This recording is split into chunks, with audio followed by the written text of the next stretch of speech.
be here today to administer the oath of office again to Trini Ross. This is really a ceremonial presentation as we perform the actual ceremony or the actual administration on Columbus Day. So I think maybe we should stand in front.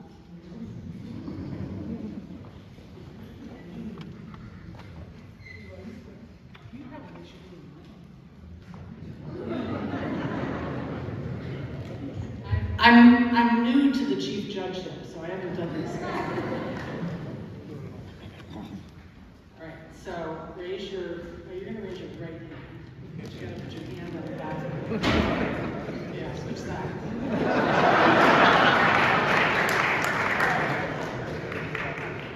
All right, raise your right hand. Repeat after me.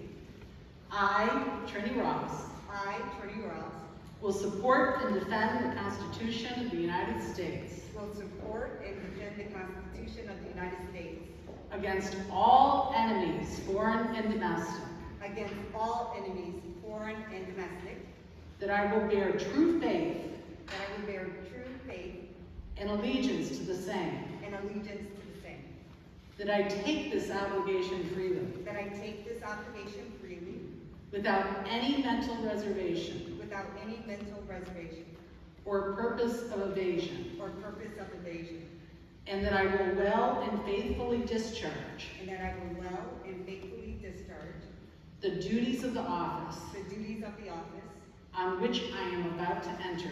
on which I am about to enter. So help me God. So help me God. All right, congratulations.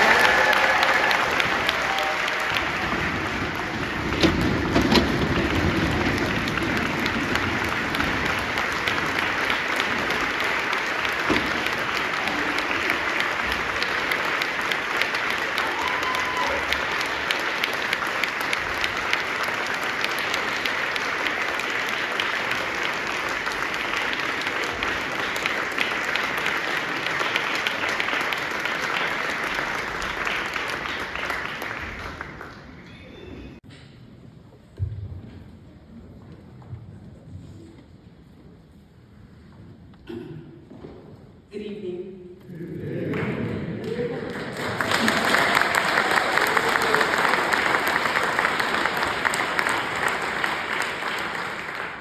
So this is very strange for me. I feel like I want to do a rebuttal for all the things that were said about me instead of a speech. There are some things I would like to correct for the record, Judge.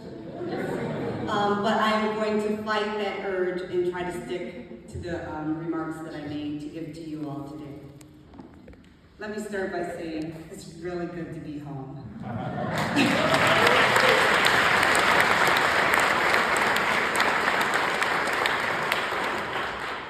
Buffalo is home.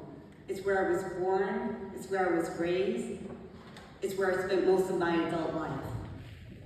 And Hutch Tech is home. It's where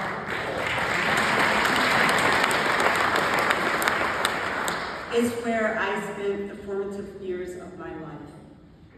I want to give my sincere thanks to the superintendent, to the principal of Hutch Tech for allowing me to have this ceremony here. It's so meaningful to me. At Hutch Tech, I learned from teachers who taught me critical thinking skills. I learned to grow into the adult I've become today and to learn to deal with all people because Hutch Tech pulls from students from throughout the city of Buffalo. But even before high school and college, I learned the importance of caring about community, society, and my country from my parents, Edward and Ramona Ross, and from my uncle, George K. Arthur. I'm standing here today because of that very strong family support. That's what we call negative feedback. Those early lessons left an unforgettable mark on me and were the driving force behind my commitment to a public and community service life.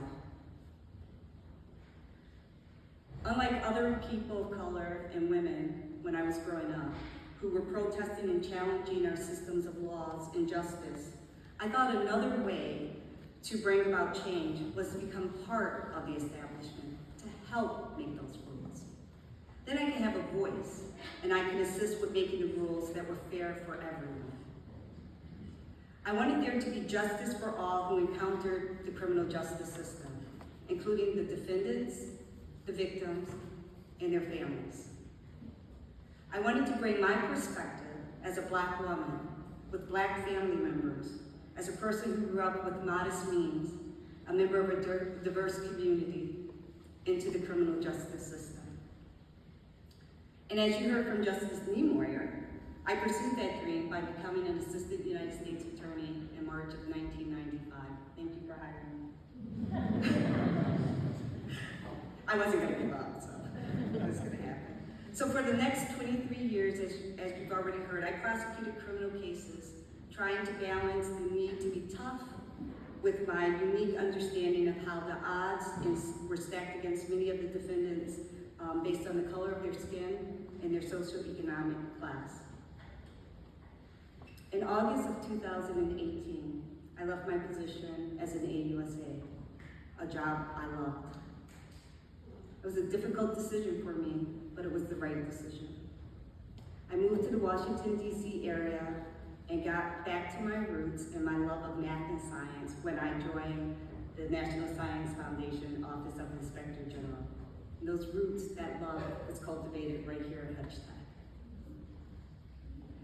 At the Office of Inspector General for the National Science Foundation, I served as a director of a group of investigative attorneys within the investigation group. At the Office of Inspector General, we investigated allegations of fraud, waste, and abuse of money and programs administered by the National Science Foundation. It was a position where my love of science intersected with my desire for justice and integrity in government. But in May of 2020, we all experienced a tragic, life-changing event, and that was the murder of George Floyd. That murder sparked outrage and social justice movements throughout America and throughout the world. This tragedy hit home with me in a very personal way. And I know it did others, but mine was unique. My oldest son, who you just saw standing here on the stage, is a New York State Trooper.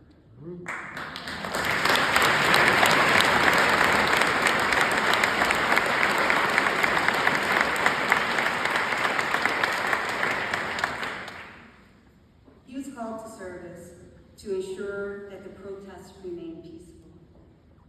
My youngest son wanted to participate in the marches to express the outrage at what he had seen.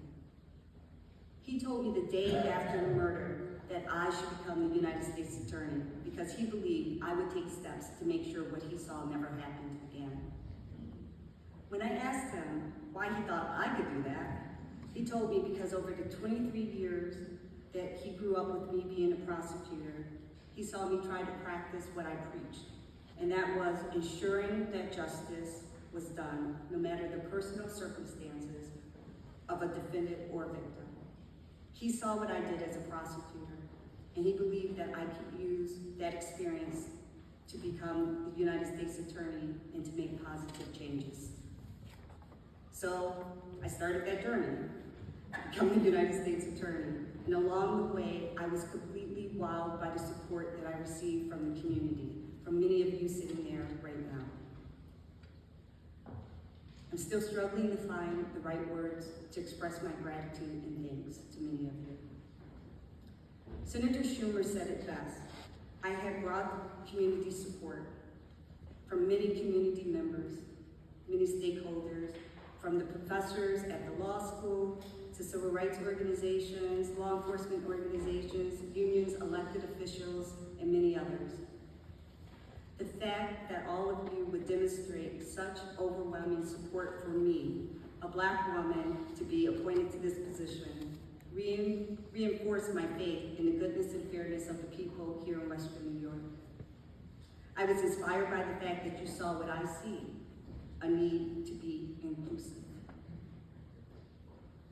So this support that this community has given to me is my mandate as the United States Attorney for the Western District of New York. To be inclusive, ensuring all voices are heard. To be strong, make the right decisions, make the hard decisions for the right reasons, without fear or favor.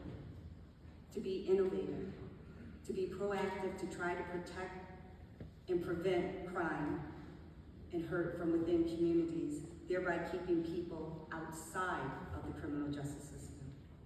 And to be supportive to those who want to contribute to the United States Attorney's Office as federal prosecutors, staff, community members.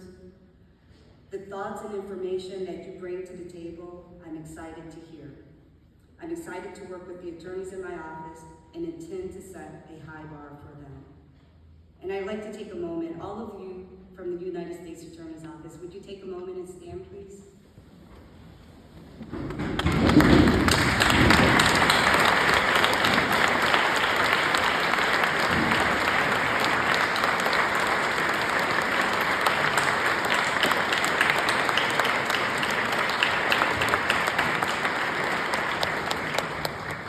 Thank you all for your service and for being here today as well.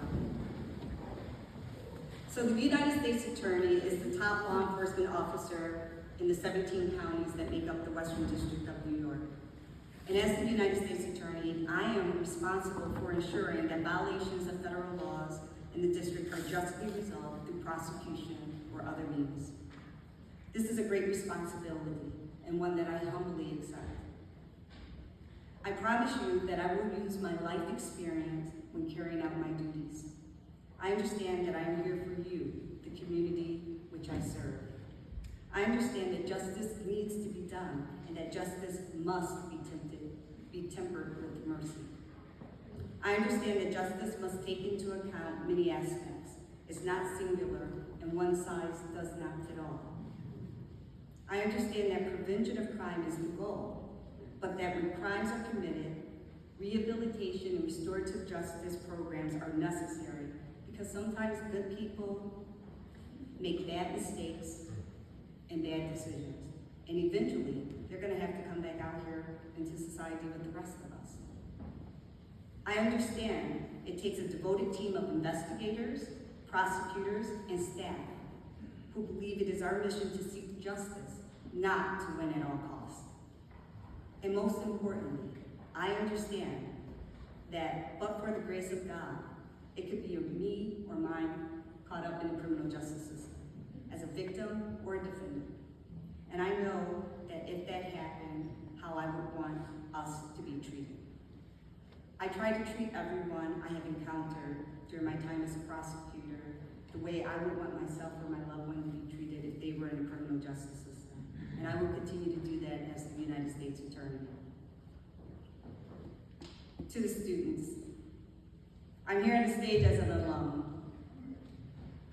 If I can do this, you can do this. And you can do more.